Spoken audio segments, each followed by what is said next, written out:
Saudi और America की दोस्ती एक फैसले के कारण अब अधर में लटक चुकी है, क्योंकि सऊदी के खिलाफ अब अमेरिका में केस चलने वाला है। इसके पीछे कारण 11 सितंबर 2001 9/11 एक ऐसा दिन जिसने दुनिया को हिलाकर रख दिया था। उस भयानक हमले में करीब 2977 लोग मारे गए और अमेरिका की सुरक्षा की धज्जियां उड़ गई थी। 24 साल बाद भी इस हमले के जख्म ताजा हैं। अब न्यूयॉर्क की एक संघीय अदालत ने इस मामले में बड़ा फैसला सुनाया। अदालत ने सऊदी अरब की उस अपील को खारिज कर दिया जिसमें उसने खुद को मुकदमे से बाहर करने की मांग की थी।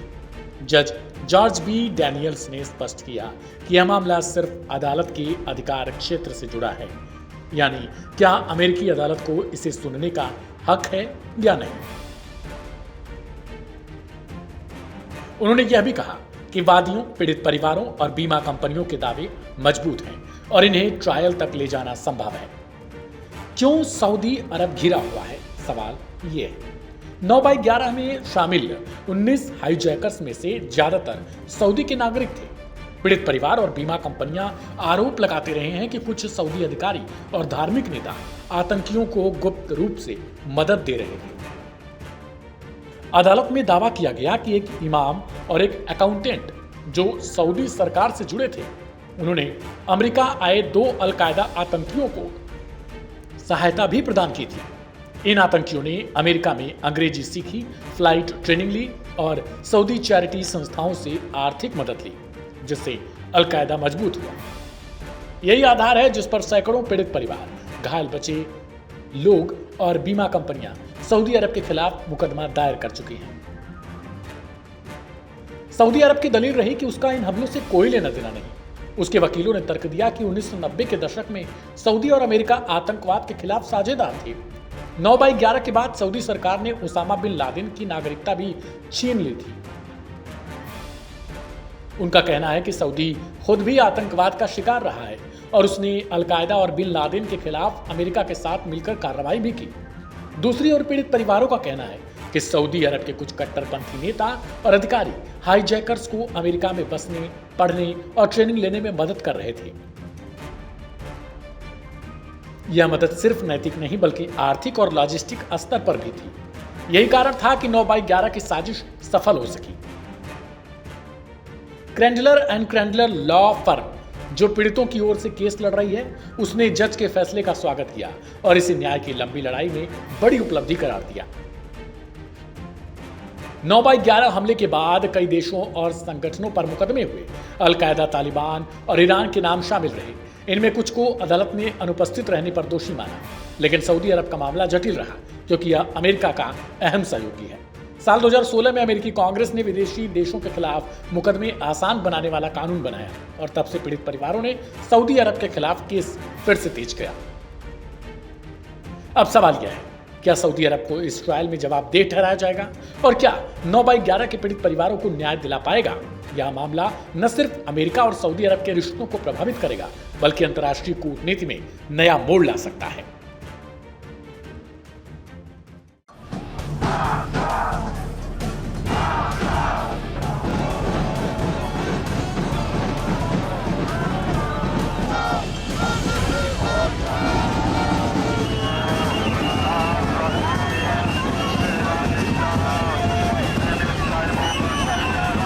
इस भीड़ को देखिए, लाखों की संख्या में जमा ये लोग लगातार डटे हुए हैं।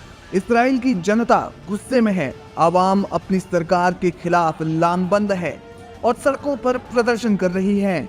ऐसा लग रहा है कि वे बस कानून से बंधे हुए हैं, नहीं तो कुछ भी कर जाने को आमादा हो जाएं। जी हाँ, इस्राएल के तमाम शहरों में प्रधानमंत्री बेंजामिन नेतन्याहू और उनकी सरकार के खिलाफ जोरदार प्रदर्शन हो रहे हैं।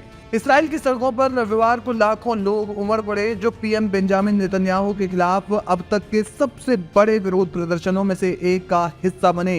तेल अवीव, यरूशलेम और अन्य शहरों में प्रदर्शनकारियों ने गजा में चल रहे युद्ध को तत्काल खत्म करने, हमास द्वारा बंधक बनाए गए लोगों की रिहाई के लिए समझौता करने और नेतन्याहू सरकार की नीतियों की कड़ी निंदा की। 7 अक्टूबर 2023 को हमास के हमले के बाद शुरू हुए युद्ध को अब तक 22 महीने हो गए हैं इस हमले में हमास ने 250 से ज्यादा लोगों को बंधक बनाया था, जिनमें से बड़ी संख्या में अभी भी गजा में हैं। अनुमान है कि इनमें से लगभग 20 लोग ही जीवित हैं। इसराइल की सैन्य कार्रवाइयों में अब तक 62,000 से ज्यादा फिलिस्तीनी मारे जा चुके हैं, जिनमें आधे से ज्यादा महिलाएं और बच्चे हैं। नेतन्याहू सरकार की गजा सिटी पर पूर्ण कब्जे की योजना और सैन्य अभियानों को प्राथमिकता देने की नीति ने जनता के बीच गुस्सा बढ़ा दिया है। इसराइल के प्रदर्शनकारी मानते हैं कि नेतन्याहू की रणनीति बंधकों की रिहाई में बाधा डाल रही है और इसराइल को अंतर्राष्ट्रीय स्तर पर अलग थलग कर रही है। इसी को लेकर तेल अवीव समेत कई शहरों में जबरदस्त प्रदर्शन हो रहे हैं। तेल अवीव के डेमोक्रेसी स्क्वायर और यरूशलेम में पीएम नेतन्याहू के कार्यालय के बाहर हजारों की संख्या में लोग जमा हुए। प्रदर्शनकारियों ने इस्राएली झंडे और पीले रिबन, जो कि बंधकों की रिहाई का प्रतीक है, और युद्ध विराम अभी जैसे नारे लिखे बैनर लहराए। कुछ प्रदर्शनकारियों ने सड़कों पर अलाव जलाए और प्रमुख चौराहों को जाम कर दिया, जिसके बाद पुलिस के साथ कई झड़पों की खबरें भी सामने आई।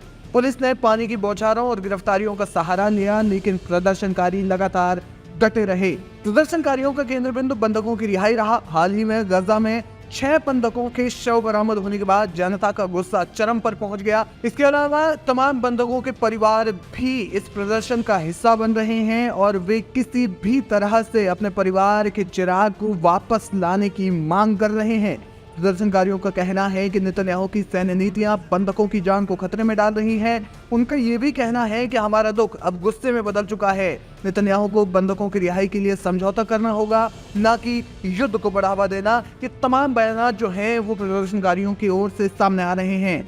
नेतन्याहू की गजा नीति को अंतर्राष्ट्रीय स्तर पर भी कड़ी आलोचना का सामना करना पड़ रहा है। मिस्र, कतर, सऊदी अरब और तुर्की समेत 20 अन्य देशों ने गजा सिटी पर कब्जे की योजना को खतरनाक और अंतर्राष्ट्रीय कानून का उल्लंघन बताया। संयुक्त राष्ट्र सुरक्षा परिषद ने इस मुद्दे पर आपात बैठक बुलाई, जबकि ब्रिटेन और संयुक्त राष्ट्र ने नेतन्याहू से सैन्य अभियान रोकने की अपील की। अमेरिका ने भी युद्ध विराम वार्ता को तेज करने का आग्रह किया है, हालांकि उसने इसराइल को सैन्य सहायता जारी रखी है। कुल मिलाकर सरकार पर आंतरिक और बाहरी दबाव बढ़ता जा रहा है।